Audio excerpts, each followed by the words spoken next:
Greetings, folks. Welcome to another Vinyl Finds of all kinds. And for this installment, I have some 12-inch LPs. I also have a couple, two or three 7-inch 45s. So, let's start right away. First thing I want to show you is an item that I can't recall at the moment whether or not I showed this before. I know I did it on a live stream that I had, but I don't know if this has been presented in one of my videos. But if I've shown it already, we'll just do it again. Okay, we have here an import that seems to be from let's see, Madrid. It's Edgar Winter, Frankenstein. I always loved that. I bought the single in America back in 1973 when I was a kid. Really liked that instrumental. And here is the label. All right, that's a start. Now, the next item was very interesting for me because I like this song. You know, my mom had a record collection, and I discovered a 45 in her record collection by a group called the Rocky Fellers. And it was a song called Killer Joe. And I always loved the version by the Rocky Fellers, but I didn't know there was another version, at least one, going around. And I found it here on this particular 45. It says Twin Hits. It's by Sandy Lynn, and it's the same song. And really like this version too. So, you know, the song Killer Joe is a lot of fun. And since it's a Twin Hits record, we have here on the other side Hot Pastrami by Billy Wade. Okay, this is an item that I picked up. It was only $3.50, so it was certainly worth getting. I suspect that I have this already in my collection, but for $3.50, why not? And you can see it's a picture disc. The Go-Go's We Got the Beat and Our Lips Are Sealed, limited edition of 50,000. And if it's limited edition, it's not too bad here, the number. So I'll just show you the picture disc. Really nice picture disc here. See all the ladies. Love that Jane. I'm a sucker for ladies, what can I tell you? Really nice. Okay, now on to the 12-inch records, okay? This here, I believe this is an official record because it says Mercury on it. It doesn't seem to be. It looks like a bootleg, but looks to be a reissue. I don't know. It's Best of the Runaways. You can see it says Mercury down there. And I remember this album, Best of the Runaways. It's a common Runaways album. A lot of people who are interested in perusing the Runaways music tend to start out with this. So that's a nice presentation. I haven't opened it yet. Don't know if I will because I have so much of that stuff. It's just nice to collector's purposes. Now, this was an interesting item that I found. The original soundtrack, if you will, of the television show called 33 1/3 Revolutions per Monkey, which is the Monkees, obviously. And look, even if I don't go crazy playing this, I mean, I still love the cover. I bought this because it's unusual, and the cover, it's probably an unofficial record, I'm guessing. Really nice cover there. The record on Zilch Records. Get it? Zilch. Monkees. There's the back photo shot.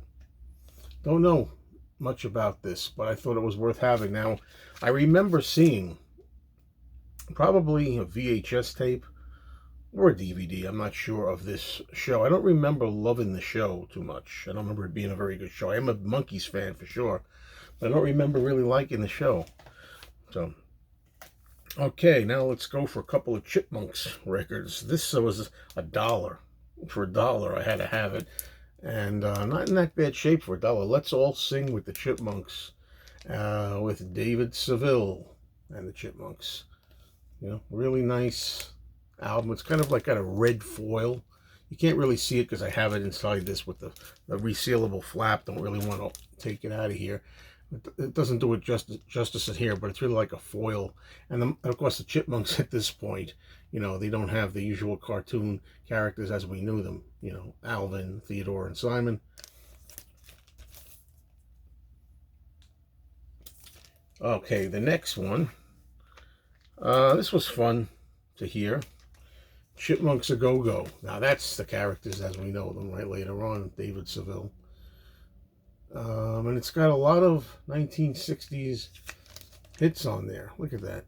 The Race Is On, This Diamond Ring, I'm Henry VIII, I Am, Mrs. Brown, You've Got a Lovely Daughter. Well, you can read that. California Girls, Mr. Tambourine Man. My favorite one on here has got to be the opening track, What's New, Pussycat. Hearing the Chipmunks do that was pretty funny. Novelty record, of course, but so much fun. All right, my next bunch of albums. This may surprise a lot of people here. Don't know for sure. We'll find out. I am a fan of this man, and I have, I think, 2 other albums by him, and I'm picking up everything I can find, and that's Beau Diddley. And here's an album, Beau Diddley is a Gunslinger. Now, these albums were well priced because they're not easy to find in good shape. When you find these records, which are this one here on the checker label, they're not easy to find in good shape. It's funny, the records, you know, a lot of those records from the older days, sometimes they look worn, they look a little scuffy, maybe slightly scratchy, yet they play really nice. I played these records and at the store. Here's another one. Have a Guitar, Will Travel. Nice cover, I like that one. Beau Diddley. You know, I got to tell you, this made me think as I was listening to this man how great his guitar is, and a lot of his songs, they sound similar. You know, he's got a very identifiable style. However, I was thinking again, no knock on Elvis Presley. There's a lot of Elvis Presley fans going to hear this, but when I hear like Beau Diddley, Little Richard, Chuck Berry, Buddy Holly, etc., I say, these guys are the kings of rock and roll, you know. I love Elvis. Back there, I've got at least 100 Elvis albums. I love Elvis, great singer, good-looking man. But sometimes I think, you know, he was basically about the good looks and the sexiness and the charisma more than anything else. These guys, you know, they're writing songs, they're playing the instruments, they're really like going crazy. I respect Elvis, and I'm going to still call him the king of rock and roll. I'm just saying, sometimes when I hear these people, I really wonder, you know, who deserves it the most. Okay, that's controversy. That'll bring up a lot of discussion. Here's one. Sorry about the glare. I hate that. But Beau Diddley in the Spotlight. You know, it's a little, you can see it's a little damaged, the cover. That's why I was able to get these for a pretty affordable price. And finally for Beau Diddley, I have, looks like it's called Hey Good Looking, right?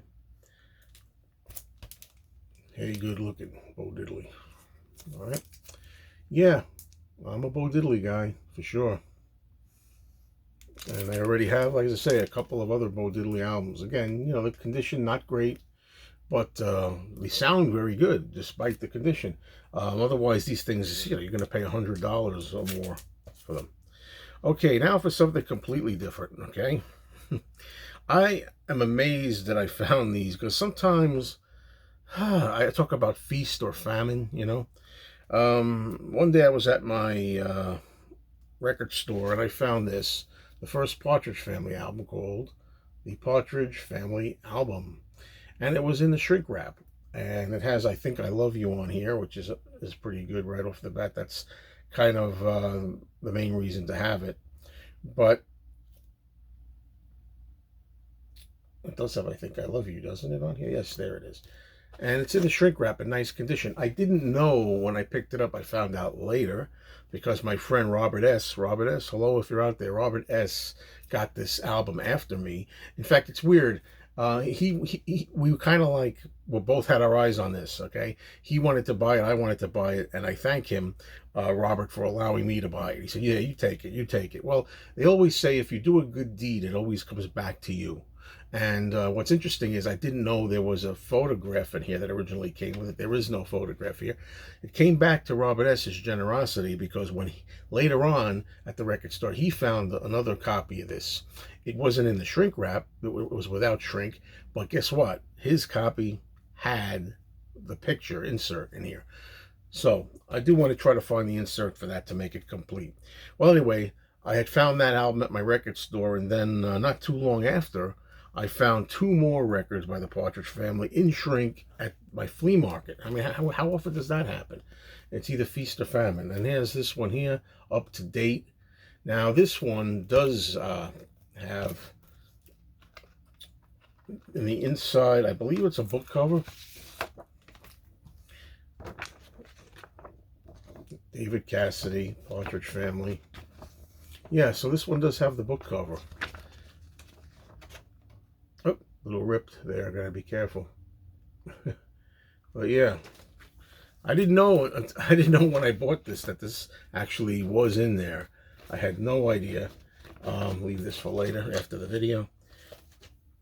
And finally, for this video, also the other album that I got, Partridge Family Sound Magazine in the shrink wrap. So yeah, it's funny how you can find stuff all at the same time. You go for a long time, a stretch with nothing, and then you wind up finding stuff on Bell Records, of course, these Partridge Family albums. All right, everybody, thank you for watching. Take care, and I will talk to you soon.